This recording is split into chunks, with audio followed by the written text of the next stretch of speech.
Well, it's the third day for me here in New York and an opportunity as I sit in Central Park to explain to you why I've chosen New York, why have I chosen America to do this project.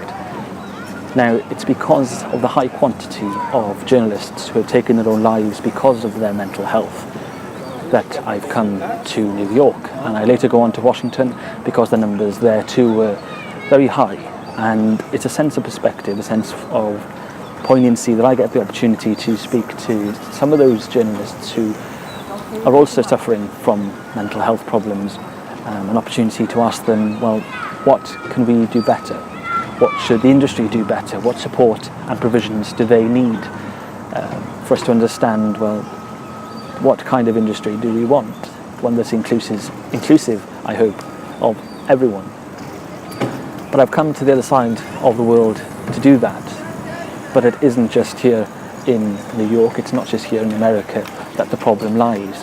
Of course, I will be returning to the UK and speaking to UK colleagues about their mental health and their provisions and what provisions should be there.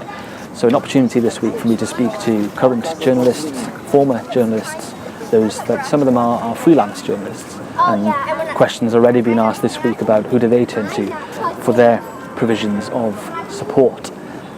So I hope this week will be an eye-opener for myself, but also an opportunity to take their stories forward and present them to other news organisations about how they can better support or continue to support their journalists and their employees.